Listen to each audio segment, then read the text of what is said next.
चंद्रकांता से करता था प्यार।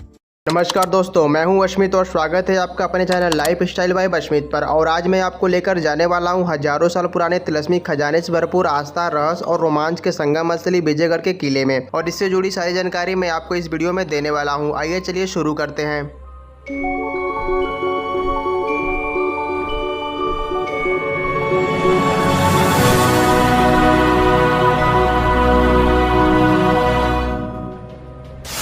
वैसे तो उत्तर प्रदेश के सोनभद्र जिले में बसे हजारों साल पुराने इस विजयगढ़ किले का इतिहास महाभारत काल से जुड़ा हुआ है, लेकिन यह किला चंद्रकांता किले के नाम से ज़्यादा जाना जाता है क्योंकि यहाँ बने रंग महल में एक ज़माने में विजयगढ़ की राजकुमारी चंद्रकांता रहा करती थी। तो अलग अलग समय पर यहाँ पर बहुत से राजाओं ने निर्माण कार्य करवाया और अपने हिसाब से इस किले को बेहतर रूप देने की कोशिश की। तो कैमूर पर्वतमाला से घिरे हुए इस 500 फुट ऊंचे किले की जगह को किसी जमाने में विजयगिरी नाम से भी जाना जाता था और यहाँ एक समय में ऋषियों द्वारा तपस्या की जाती थी। तो ऐसा बताया जाता है कि चंद्रगुप्त मौर्य को मगध पर आक्रमण करना था तो उन्होंने अपनी सेना को इसी किले में विश्राम कराया था। विजयगढ़ से लगभग 280 किलोमीटर की दूरी पर मगध पड़ता है, जो कि मौर्य वंश का साम्राज्य हुआ करता था और जो वर्तमान में बिहार राज्य में स्थित है। इसके अलावा विजयगढ़ के इस किले पर गुप्त वंश, गुज्जर प्रतिहार वंश, मुगल वंश और अंत में काशी नरेश जय सिंह का भी राज रहा था।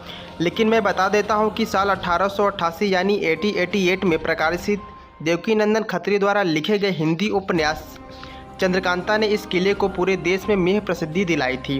लेकिन साल 1994 से 1996 तक प्रसारित हिंदी सीरियल चंद्रकांता ने छोटे पर्दे पर ऐसी धाक जमाई थी कि विजयगढ़ का नाम सबकी जुबां पर छा गया था।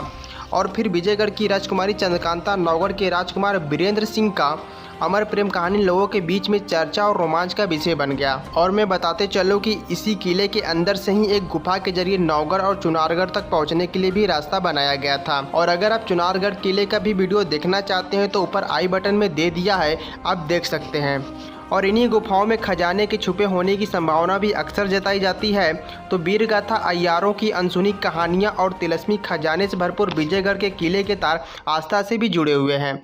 तो एक तरफ में यहाँ पर रामसागर तालाब है जिसकी गहराई के बारे में आज तक कोई भी पता नहीं लगा पाया और भीषण गर्मी में भी इसमें कभी भी पानी नहीं सूखता है। और श्रावण मास में इस तालाब से कंवरिया जल भरकर शिव द्वार में जलाभिषेक करने जाते हैं। और यहाँ हर साल अप्रैल के महीने में एक मेला भी आयोजित किया जाता है। और वहीं दूसरी तरफ में अगर हम देखें तो मुस्लिम समुदाय के लोग यहाँ स्थित मेहरान शाह बाबा की मजार पर दूर दूर से चादर चढ़ाने आते हैं। तो विजयगढ़ के इस किले को गंगा जमुनी तहजीब के प्रमाण के रूप में भी देखा जा सकता है। और मैं आपको आखिरी में बताते चलूँ कि साधारण तौर पर इस किले को घूमने के लिए बहुत ही कम लोग आते हैं, लेकिन फिर भी मैं ये कहूँगा इस किले को घूमना किसी एडवेंचर से कम नहीं है। और जैसा कि मैं हमेशा बोलता हूँ कि इन इमारतों की दीवारों पर लिखकर इनको खराब ना करें। यह हमारी ऐतिहासिक धरोहर है और आप इनको खराब नहीं कर रहे हैं, आप अपने देश की छवि को खराब कर रहे हैं। तो ये था सोनभद्र का विजयगढ़ किला और इससे जुड़ी रोचक तत्व इतिहास। तो अगर आप चाहते हैं कि मैं ऐसे ही और ऐतिहासिक इमारतों की वीडियो आपके लिए बनाऊं